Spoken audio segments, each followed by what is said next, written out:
Aujourd'hui, nous parlons de philosophie dans les contextes islamiques et tout particulièrement en Andalousie.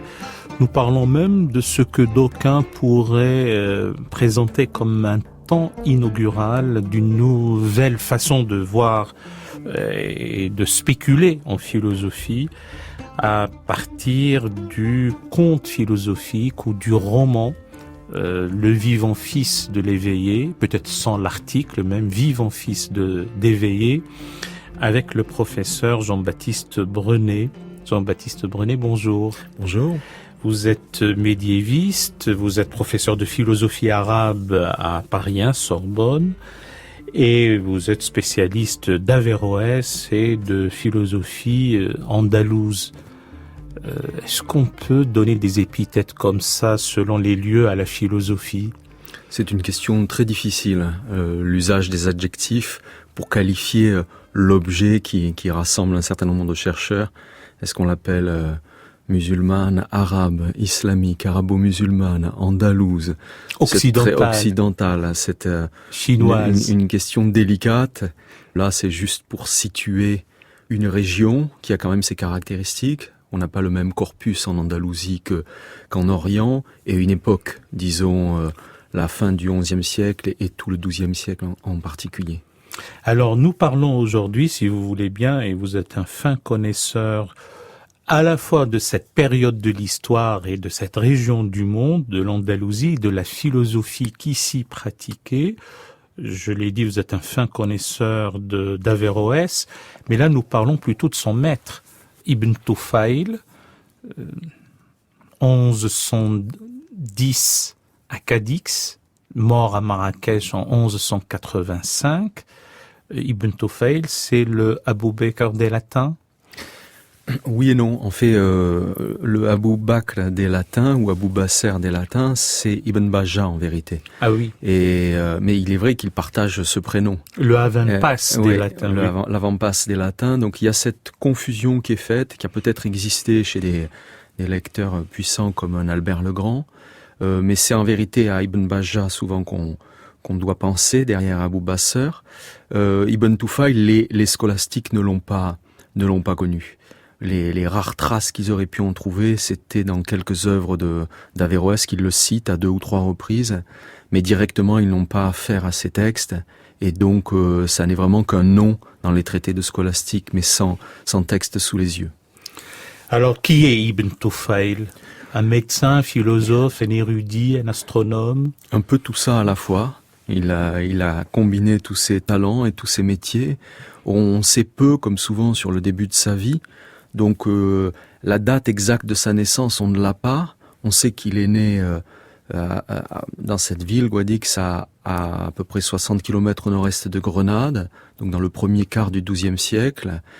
Il a été médecin à Grenade, il a commencé ses études de médecine et sa pratique de la médecine à Grenade, ça on le sait, et il apparaît en 1147 de manière officielle lors d'un voyage à Marrakech où il n'est qu'un accompagnateur au début, alors que Abd al-Moumin est le chef almohade en place. Et puis, à partir de là, va s'engager une belle carrière. C'est un homme de pouvoir, incontestablement. En 1154, il est un conseiller d'un administrateur à Tanger et à Ceuta. Et puis, il va être repéré par le fils de Abd al-Moumin, c'est-à-dire Abou Yarkoub Youssouf, qui va en faire son médecin personnel, ce qui est dire en quelle estime il le tenait. Et d'ailleurs, lorsqu'il meurt en 1185, le fils d'Abou Yarkoub, Abou Youssouf Yarkoub, présidera à ses funérailles. Donc au fond, tout au long de sa vie, à partir la fin des années 40, c'est un homme très présent dans le cercle d'intime du pouvoir. Alors qu'a-t-il fait de la médecine ? Oui, donc, c'était même sa fonction officielle. Il a beaucoup écrit, semble-t-il, sur l'astronomie.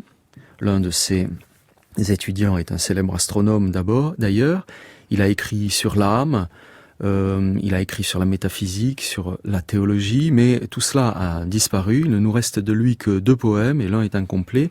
Un poème guerrier pour galvaniser les tribus arabes, et un long poème de médecine incomplet. Et puis ce texte, ce qu'on appelait jadis roman philosophique, ce conte philosophique, une sorte de fable, donc en arabe Hay ibn Yaqdan, c'est-à-dire vivant, fils d'éveillé, fils de vigilant, fils du veilleur, si on a l'article. Et c'est par cet unique texte singulier dans l'Andalousie philosophique que il nous est connu, qu'il va bouleverser d'une certaine manière l'histoire et qu'il est encore présent avec nous.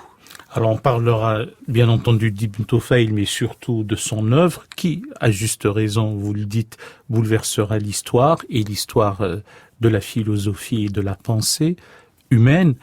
Mais nous avons toujours une question à propos du souverain, Abou Yaqub Yusuf, dont on dit qu'il est un calife ou un souverain, un émir ou un commandeur des croyants de la dynastie almohade, qui est connu plutôt par son rigorisme et ses approches drastiques, et pourtant l'homme est aussi lui-même un fin lettré et qui encourage l'étude de la philosophie. Oui, absolument, c'est l'un des paradoxes de l'almohadisme, une certaine rigueur, une fermeté dans l'orthodoxie, c'est même à l'origine ce qui a conduit Ibn Tumart à renverser le pouvoir almoravide. Et puis, dans l'ordre intellectuel, une forte valorisation de la rationalité. Et en l'occurrence, peut-être de façon tout à fait providentielle, chez cet homme-là, le désir d'appuyer le développement du péripatétisme, de la philosophie inspirée d'Aristote, inspirée des Grecs, une philosophie étrangère, d'une certaine manière. Et effectivement, vous avez raison de le rappeler, Ibn Tufayl n'est peut-être pas le maître au sens où c'est de lui que serait venue la doctrine d'Averroès, mais il est son aîné, et c'est lui qui le présente au prince. Et c'est Averroès qui le raconte. Voilà, Averroès le racontera, et l'histoire est assez célèbre, puisque c'est le prince qui lui demandera de poursuivre son exégèse, ses commentaires d'Aristote, pour rendre cet Aristote manifestement passionnant, mais à l'évidence très obscur, un peu moins obscur pour le lecteur immédiat.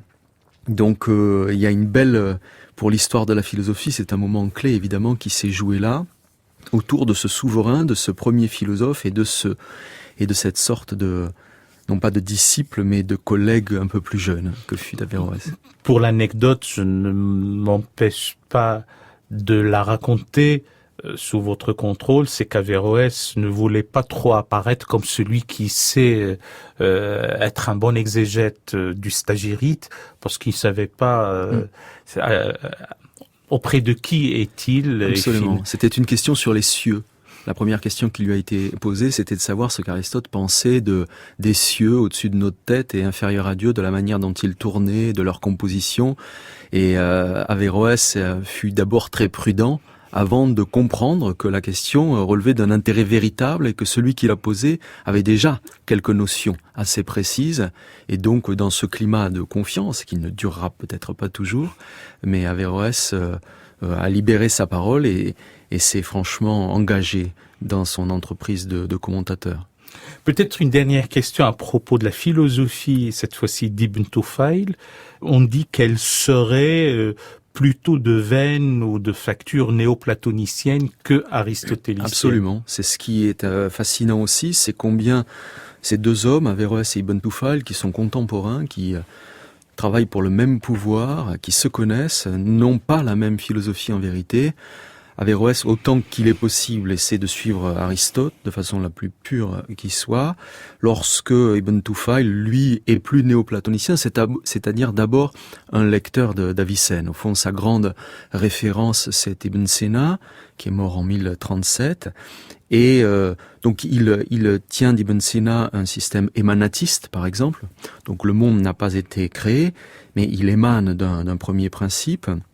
Et puis, toute une série de points de doctrine très forts sur la question du corps, le rapport au corps, sur la question de l'intelligence, sur la question de la félicité et de l'accomplissement intellectuel. Sur tous ces points, c'est plutôt une ligne Platon-Plotin, en tout cas le Plotin arabe Avicenne, dont Ibn Tufayl sera l'héritier. Sa caractéristique théorique étant d'ajouter à cela une couche de complexité supplémentaire, puisqu'il est aussi lecteur d'Al-Ghazali, ce théologien polygraphe un peu ambigu, grande figure du pouvoir et en même temps adversaire de la philosophie d'un certain point de vue. En utilisant des moyens philosophiques. En utilisant, paradoxe supplémentaire, des moyens philosophiques. Et Ibn Tufayl associe Ghazali et Avicenne. Et puis aussi, dernier élément de son syncrétisme philosophique qui rend assez complexe la délimitation précise de sa doctrine, le soufisme. C'était un soufi, en vérité, il est soufi, Ibn Tufayl, mais c'est un soufi qui ne place pas le soufisme comme une voie qui serait alternative à la philosophie, mais qui ferait plutôt du soufisme bien compris une sorte de couronnement, d'achèvement de la pratique philosophique telle qu'il l'envisage.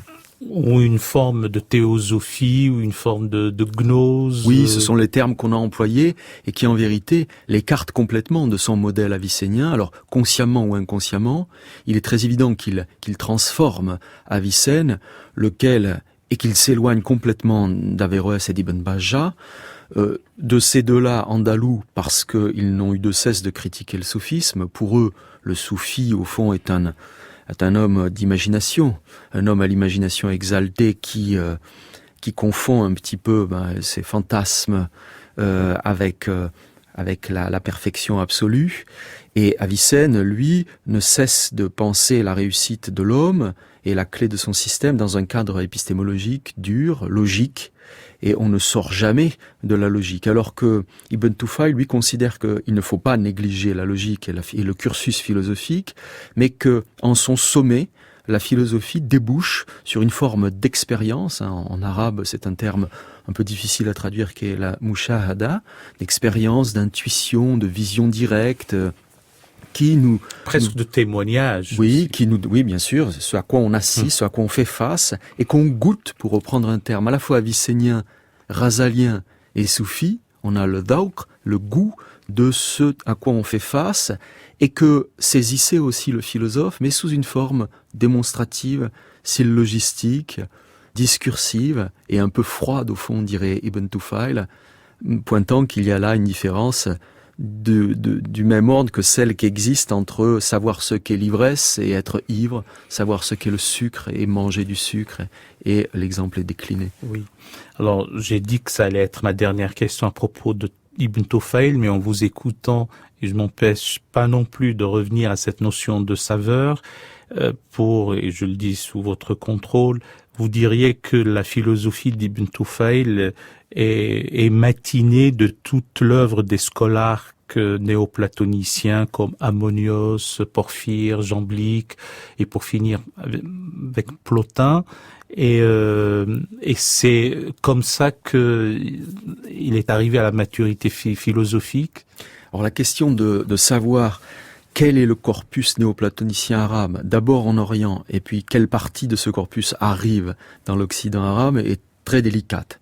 Donc il n'a certainement pas rapport à des textes précis d'un Ammonius. Sur Porphyre, la question est encore plus discutée. Ce que l'on sait facilement, c'est que les bribes de Proclus de ces éléments de théologie qui ont été traduits, et puis les 3 dernières Énéades qui ont paru dans le monde arabe sous ce titre trompeur de théologie d'Aristote. Oui. Donc, qui est bien plus tard qu'Aristote lui-même. Voilà, donc on en sait peu, mais cette dimension gustative, cet aspect, disons, mystique entre 3 paires de guillemets, parce que le terme est délicat et on peut, à partir de là, bâtir des compréhensions très diverses, il pense la trouver chez Avicenne, combiné à Ghazali et au soufisme. Donc c'est lui en fait qui opère ce mélange un peu inédit et surtout détonnant dans l'Andalousie péripatéticienne, parce que les 2 autres grandes figures, Ibn Bajjah et Ibn Rushd, sont des péripatéticiens. Donc c'est lui qui opère cela. Donc il y a, si vous pensez à un texte comme les Isharat d'Avicenne, il y a à la fin de ce texte... Les Isharat sont les allusions. Voilà, le livre en français, c'est traduit par le livre des directives et des remarques. Donc un texte de la fin de carrière d'Avicenne, un grand texte, mais qui est à la fin, qui donne, dans un lexique un peu inédit, un peu extra-philosophique, l'impression que tout s'achève dans une forme d'expérience directe de l'absolu. Ce qu'on appelle, avec la reprise d'un terme latin, la fruition, le fait de savourer, de goûter, de jouir de l'objet et non pas seulement de le connaître. Au fond, il ne s'agit pas simplement de savoir, mais de voir ce qu'on sait, d'en faire l'épreuve. Et c'est sur la base donc d'un Avicenne transformé, reconfiguré, qu'Ibn Tufayl propose dans son texte ce point d'achèvement de l'humanité et de la philosophie. Alors revenons à notre roman philosophique, ce conte philosophique, à cette histoire extraordinaire du vivant fils d'éveillé, fils du vigilant, fils du conscient, fils du veilleur. On est toujours d'un autodidacte philosophique aussi. Il aurait lu, ou il avait lu cela chez Avicenne, en prenant en tout cas les noms des protagonistes, et ça lui vient par le truchement d'Avenpass, en réalité. La question de savoir, il est très évident, il le dit explicitement, qu'il emprunte les noms de son conte, c'est-à-dire d'abord le personnage principal vivant, fils d'éveillé, puis Absal et Salaman, l'un qui sera le disciple Absal venu sur son île et Salaman qui sera le roi de l'île voisine gagnée par l'islam. Il dit explicitement emprunter les noms à Ibn Sina, à Avicenne, lequel, effectivement, outre ses traités de philosophie, a composé quelques petites œuvres d'allure symbolique, faisant intervenir ces personnages-là. Est-ce qu'il a lu directement ces textes? La question est discutée, il est fort probable que non. Mais Avicenne lui-même écrit dans l'un de ses textes que, au fond, c'est au lecteur de prolonger l'histoire et d'essayer d'interpréter à partir des quelques indications qu'il laisse sur ces personnages, d'interpréter ce dont il retourne. Donc, au fond, avec ce roman, Ibn Tufayl n'aurait rien fait qu'accomplir la demande de réécriture de son propre projet d'Avicenne. Donc, il est peu probable qu'il ait eu affaire au texte d'Avicenne. Je ne sais pas si c'est Ibn Bajjah qui l'a lu. Ce qui est certain, c'est que quand on compare les textes d'Avicenne que nous pouvons lire, nous, et ceux d'Ibn Tufayl, la différence est très nette. Puisque, pour ne donner qu'un exemple, le texte de Hayy ibn Yaqdhan d'Avicenne parle de l'âme humaine qui rencontre un vieillard qui s'appelle vivant fils d'éveillé. Ce vieillard, c'est, dans la tradition philosophique, puisque l'échange des termes est possible, ce qu'on appelle l'intellect agent, qui prend, si je puis dire, par la main l'âme humaine pour la faire voyager à travers l'univers et lui montrer la vérité des choses. Chez Ibn Tufayl, rien de cela, puisque vivant fils d'éveillé, c'est un homme. Ça n'est plus une intelligence cosmique qui rencontre l'âme humaine, c'est un homme comme vous et moi, sur une île qui, par étapes, va découvrir la vérité des choses.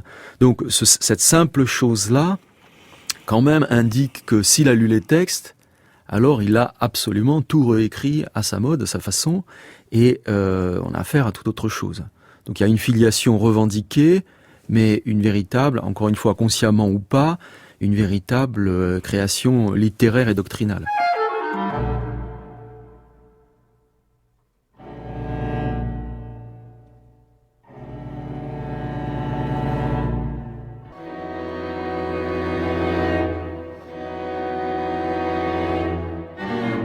France Culture,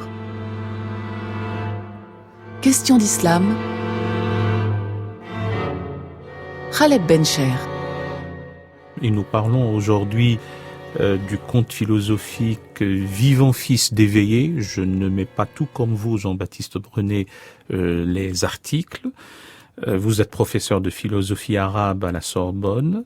Vous êtes médiéviste, spécialiste d'Averroès et de philosophie andalouse, et nous parlons aujourd'hui donc de ce qui est totalement impropre, mais ça ne parlera pas aux auditeurs si je dis une Robinsonade d'avant la lettre, mais en tout cas, dans le temps, ce serait un anachronisme si on parle de Robinson. C'est Hayy ibn Yaqdhan, donc Vivant fils d'éveillé, qui a bien précédé Robinson et Vendredi. Alors, de quoi s'agit-il au juste, Jean-Baptiste Brenet? Alors, ce texte qui a été écrit à une date inconnue, on me proposait jadis une date plutôt, disons, loin de la fin de carrière d'Ibn Tufayl, 1169, certains parlent au contraire de 1180. Ce texte, c'est une lettre une épître. C'est une lettre qu'Ibn Tufail lui-même écrit à un ami, un destinataire inconnu sur lequel on peut rêver. Qui est-il ? Le prince, ou chacun de nous peut-être, une lettre qu'il adresse à cet homme qui fait figure un peu de disciple et qui lui demande de révéler un secret. Et le secret serait celui que contiendrait la philosophie orientale d'Avicenne.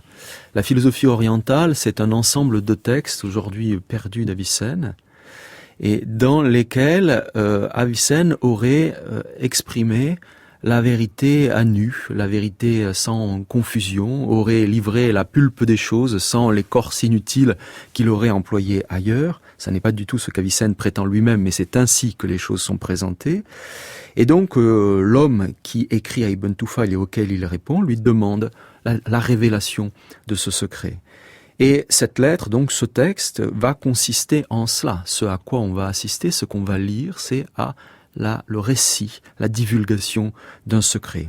En vérité, le texte aura d'autres enjeux. Il est un peu plus complexe que cela, puisque très vite, Ibn Tufail dira que, à l'occasion de cette demande, lui est venu d'éprouver un état d'expérience mystique dont il a envie de parler. Donc au fond, le récit n'est plus tellement la révélation du secret d'Avicenne, mais une sorte de description de l'état que cette demande a permis à Ibn Tufail lui-même d'éprouver. Et puis, à la fin du texte, il dira qu'il a écrit aussi parce que, en ces temps un peu troublés où des fous qui quittent les prophètes pour suivre des pseudo-philosophes, eh bien, à ces gens-là, perdus et dangereux, il faut faire briller devant leurs yeux une lueur de vérité, leur montrer ce qu'il en est vraiment du vrai, pour les remettre dans le droit chemin. Donc il y a ces trois lignes un peu dans le texte qui en constituent l'objet. Quant à l'histoire elle-même, donc Ibn Tufail dit, tu veux savoir ce dont il s'agit dans l'univers pour comprendre ce que c'est que la vérité du monde, eh bien pour te répondre, et tu t'en étonneras peut-être, je vais te raconter une fable dont j'emprunte les termes principaux à Avicenne, une fable qui raconte l'histoire d'un homme vivant fils d'éveillé. Cet homme, il est né, on ne sait pas trop comment. Deux hypothèses sont faites, soit il est le fils d'une princesse sur une terre voisine, qui aurait dû abandonner son fils, le livrer aux eaux, parce que son frère, le roi de l'île, était jaloux et au fond ne souhaitait pas que sa sœur entretienne quelque relation que ce soit avec un homme, et surtout ne souhaitait pas qu'elle mette au monde un rival potentiel. Soit cet homme est né par génération spontanée sur cette île située sous l'équateur, une île de l'Inde, lointaine, sous le soleil exactement. Et quoi qu'il en soit de ces deux hypothèses, et très probablement que la solution que retient le philosophe Ibn Tufail, c'est celle de la génération spontanée, un thème dont on débat beaucoup à l'époque. Et le débat est fort parce que dans l'histoire, on oppose sur cette question Ibn Sina, Avicenne et Averroès, et ce qu'on prête à Ibn Sina, thèse forte que défend donc Ibn Tufail, c'est la possibilité qu'un homme puisse naître d'un peu de terre en fermentation. Donc, quoi qu'il en soit de ces deux versions, l'homme vivant paraît sur cette île, sans parents, soit qu'il ait été abandonné, soit qu'il n'en ait jamais eu, et il sera recueilli par une gazelle qui sera sa mère et qui va l'élever.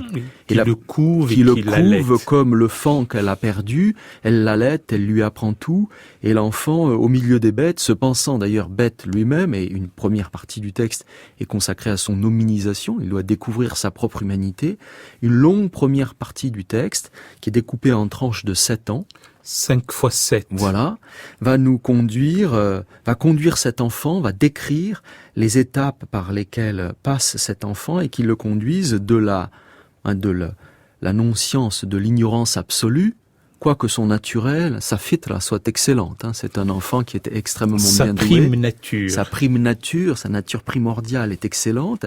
Et le texte, donc dans une longue première partie magnifique, décrit les étapes par lesquelles cet enfant va passer, donc de 0 ans jusqu'à 49 ans ou 50 ans, et le conduisent, ces étapes, de l'inscience, de l'ignorance qui nous caractérise tous, jusqu'au savoir absolu, en quelque sorte. En réalité, peut-être que j'anticipe là, l'idée c'est que de la non-connaissance ou de cet état où on ne sait rien, on accède au divin par la raison. Absolument, c'est un corps qui naît au milieu d'autres corps dans la nature et qui, ne sachant rien, n'étant doté de rien d'autre qu'une bonne mémoire, une bonne capacité de réflexion, d'un désir de connaissance, eh bien cet enfant va progressivement, d'abord dans le rapport à sa mère, puis dans l'expérience de la mort de sa mère, dans l'expérience de sa nudité. Mais il va disséquer le cadavre, comprendre ce que c'est que le cœur, comprendre ce que c'est que le souffle qui anime le corps,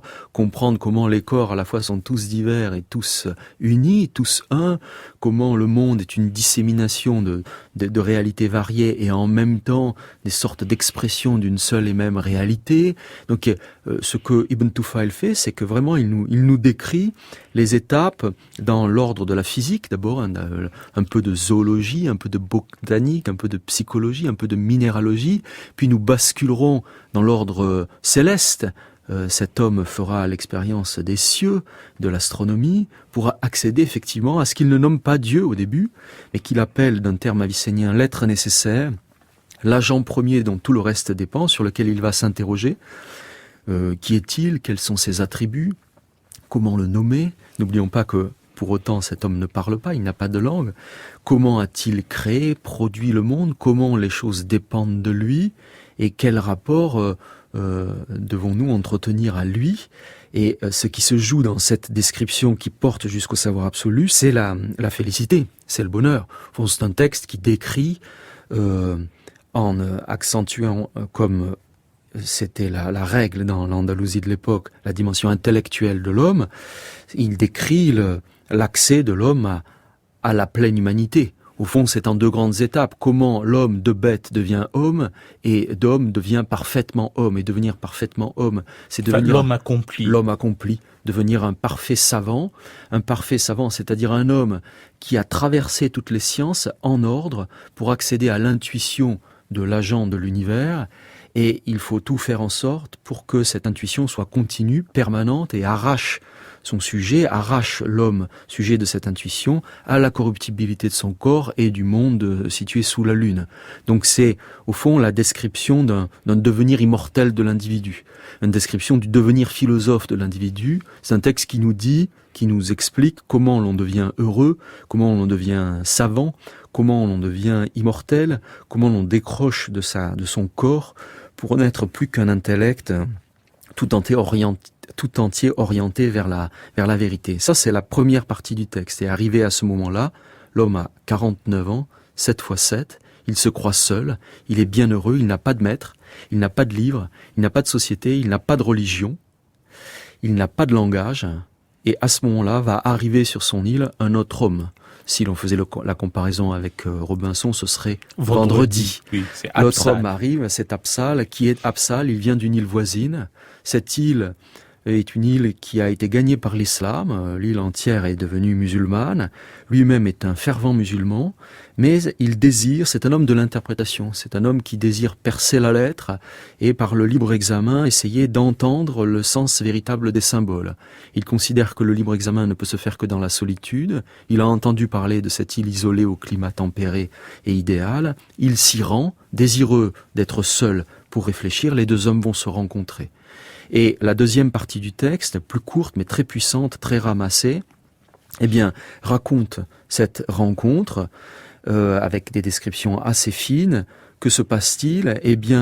Le philosophe va apprendre d'Absal d'abord la langue et va comprendre qu'au fond, la religion qui est celle d'Absal est la religion d'un prophète vérace, une religion vraie, mais qu'elle n'est que la version métaphorique, voilée, imagée, allégorique de ce que lui a démontré par sa raison seule.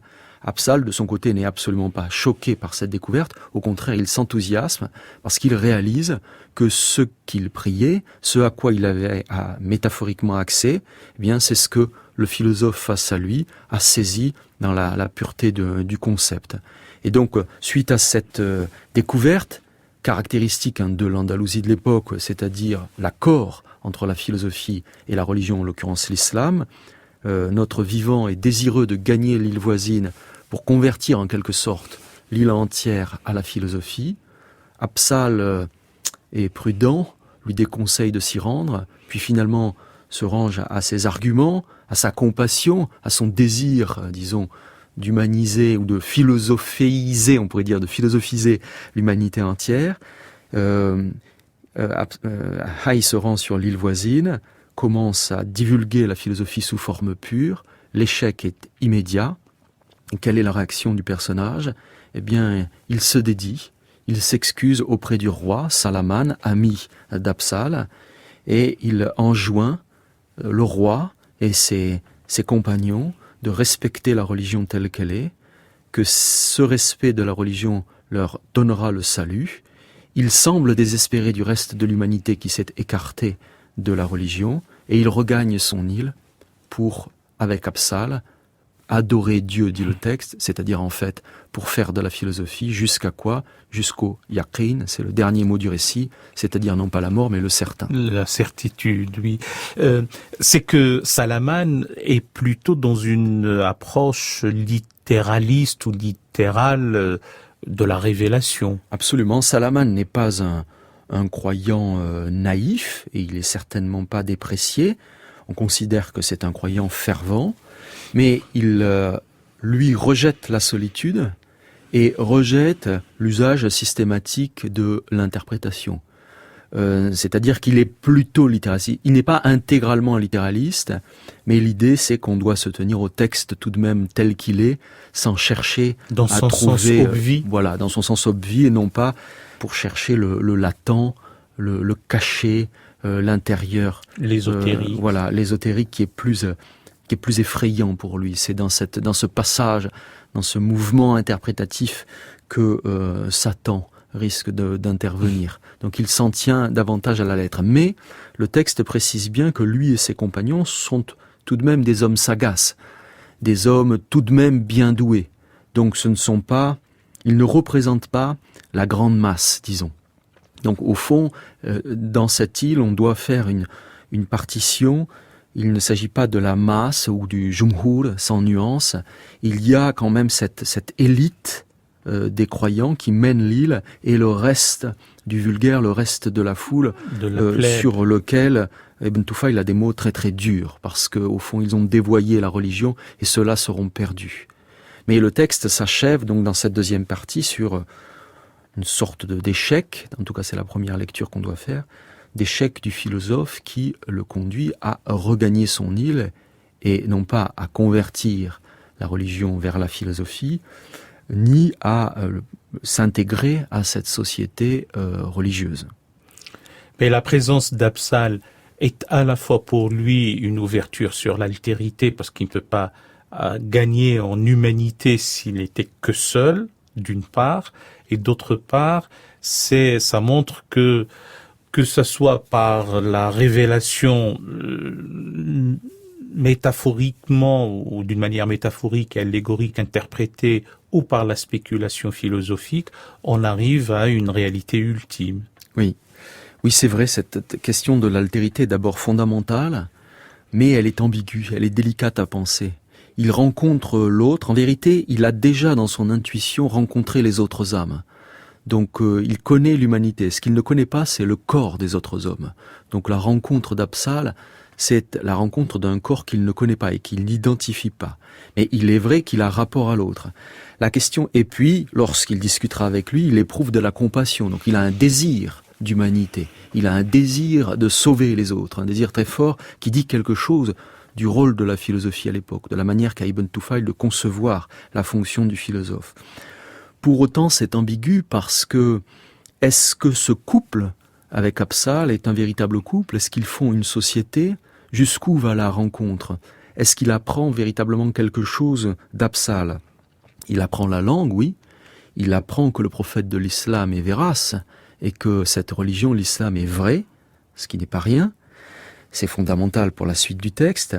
Mais pour ce qui est de la réussite philosophique, pour ce qui est de l'accomplissement du philosophe, pour ce qui est de l'accès au bonheur et à l'intuition terminale, l'existence des autres hommes, l'existence d'une société, l'existence d'une religion dans cette société, tout cela, au fond, semble ne pas compter.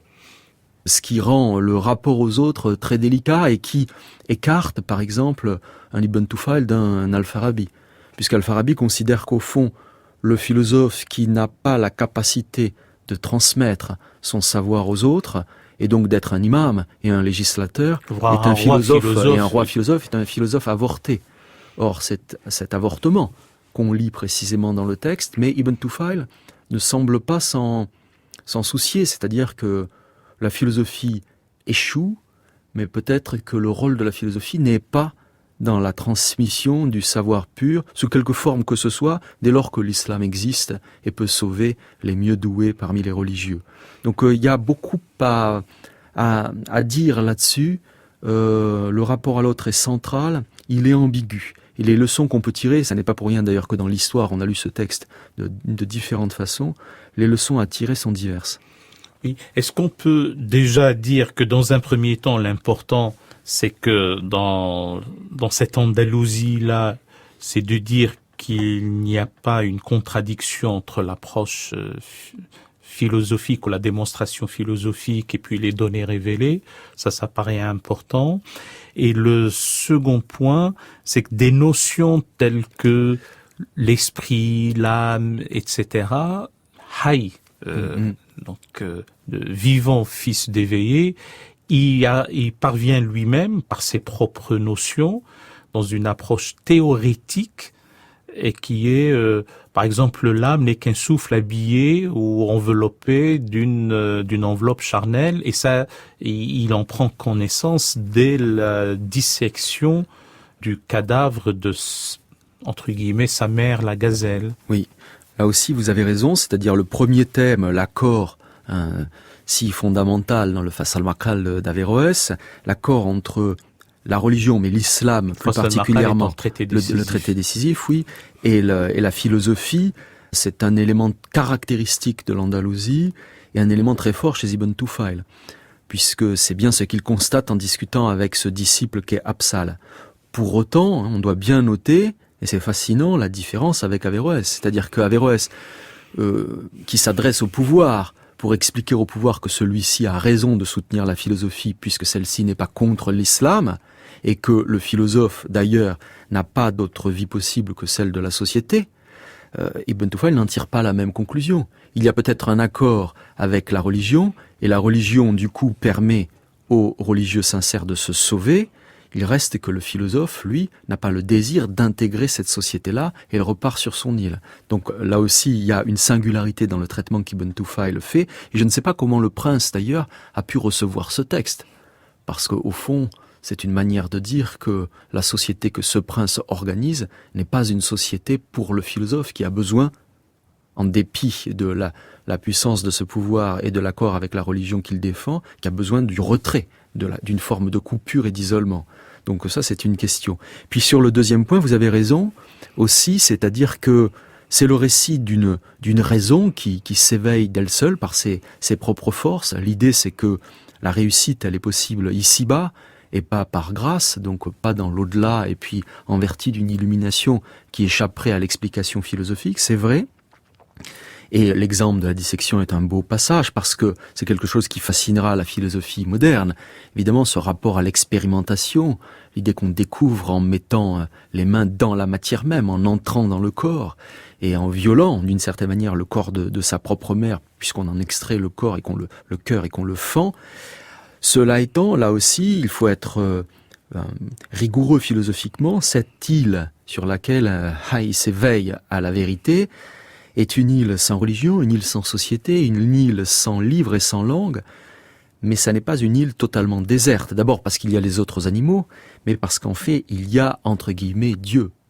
Et c'est dans une sorte de face-à-face avec Dieu que cet éveil de la raison à elle-même se fait.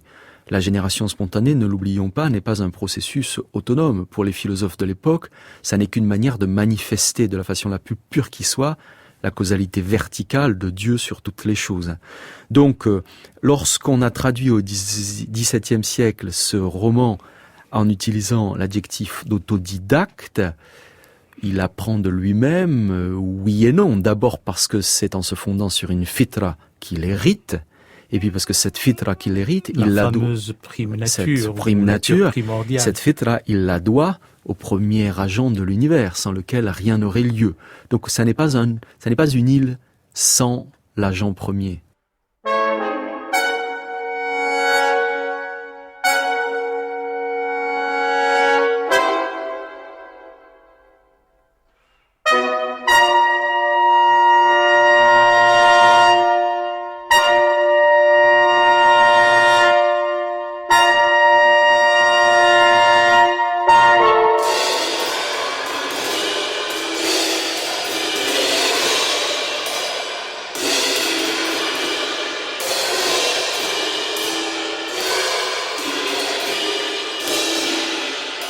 Alors nous sommes sur France Culture dans l'émission Questions d'Islam. Aujourd'hui, nous parlons de philosophie en contexte islamique, tout particulièrement en Andalousie. On est au XIIe siècle avec Ibn Tufayl et son conte, son roman philosophique Vivant fils d'éveillé, avec le professeur Jean-Baptiste Brenet, professeur de philosophie arabe à Paris 1, Panthéon-Sorbonne, médiéviste, spécialiste d'Averroès et de philosophie andalouse. Jean-Baptiste Brenet, vous avez posé la question, on ne sait pas comment le prince a-t-il reçu le texte lui-même, et puis, pour cette dernière partie de l'émission, comment a été la réception du texte dans d'autres contextes, et notamment en Europe? Alors c'est une question immense, fondamentale. Le texte a sa valeur en lui-même, et comme tous les textes arabes, ils ont leur valeur propre, et qu'on peut aussi penser en rapport à l'héritage grec qu'ils accommodent, qu'ils s'approprient, qu'ils reconfigurent. Mais il se trouve que ce texte est célèbre, et fameux et remarquable par son destin. À la différence des textes d'Averroès de la même époque, il ne sera pas traduit immédiatement en latin, et donc la scolastique du XIIIe siècle, à Paris ou dans l'Europe occidentale, ne le connaîtra pas. Donc les grands maîtres de la scolastique l'ignorent absolument et vont bâtir sans lui leur système de génie. Le texte va être traduit en hébreu au XIVe siècle, une traduction anonyme, que utilisera l'avéroïste juif important Moïse de Narbonne dans un commentaire qu'il fera en 1348. Puis, le texte sera traduit de l'hébreu au latin au siècle suivant par le célèbre Pic de la Mirandole. Alors, est-ce lui qui l'a traduit ou une équipe ou des collègues? On n'en sait trop rien. Mais cette traduction latine, la première donc au XVe siècle, a peu d'effet. Elle circulera sans doute peu. C'est par un autre biais tout à fait inédit que la chose va se déplacer. C'est au XVIIe siècle que c'est Édouard Pocock, le grand arabisant d'Oxford, qui au cours d'un voyage en Syrie va exhumer un manuscrit du texte. On est dans les années 1640. Et ce manuscrit, il va le rapporter chez lui en Angleterre, et c'est son fils qui l'éditera et le traduira. Peut-être que son père a mis la main à la pâte et qu'il a bien aidé son fils dans l'affaire. Et le texte sort donc en bilingue, arabe-latin, en 1671 à Oxford.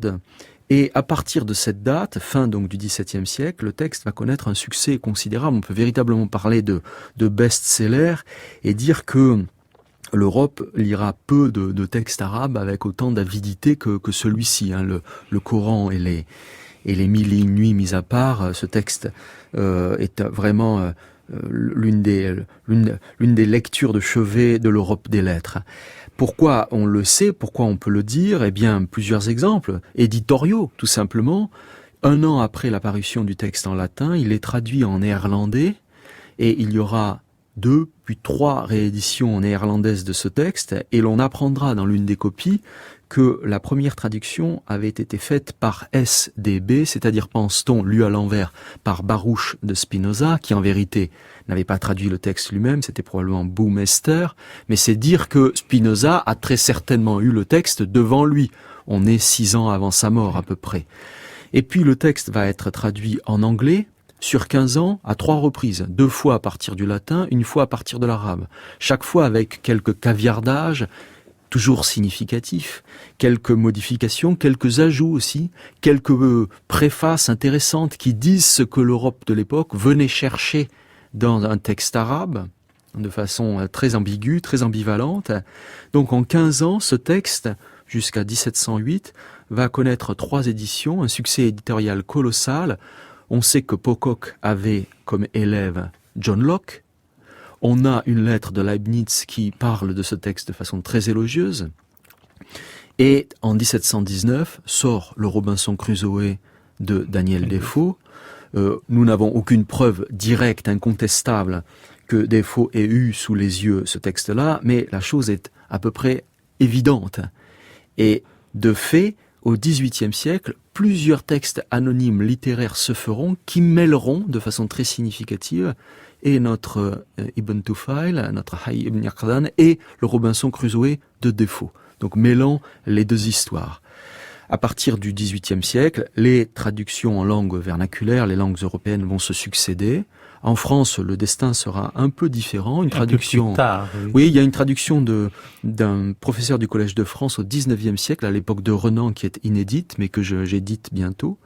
Et puis c'est Gautier qui, en 1900 puis en 1936, éditera le texte arabe de façon critique et livrera une excellente traduction française dont je me suis servi pour l'adaptation. Et donc vous-même, vous reprenez le texte que vous adaptez, vous l'avez un peu ramassé, et vous offrez au lecteur la quintessence.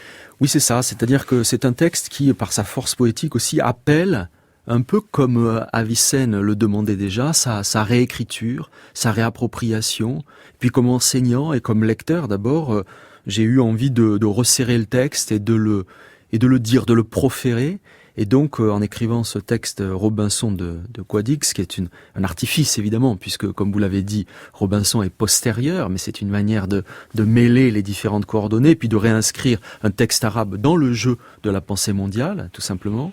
Eh bien, j'ai eu envie de resserrer le texte, et puis de façon extrêmement fidèle à l'arabe, fidèle au texte original, fidèle au récit des événements et aux enjeux théoriques, et en donnant la parole aussi au personnage qui nous dit son expérience, lui qui pourtant au départ n'a pas de langue. Alors peut-être pour cette dernière partie vraiment ultime de l'émission, je vous poserai la question, je la pose au philosophe que vous êtes. Vous pensez que par la simple raison et par la spéculation au sens premier du terme, d'essayer de voir et de voir au loin, on arrive à décréter qu'il y a un être nécessaire, wajibul wujub, un être nécessaire per se, par soi, non pas par autrui, per altrum, uniquement par la raison. Alors en tout cas, c'est l'une des thèses du texte et caractéristique de cette philosophie, mais héritière d'Aristote. Au fond, ils sont les lecteurs de la fin de la physique d'Aristote, où par le mouvement, on remonte à une première cause du mouvement. Tout pourrait partir de là, d'une certaine manière.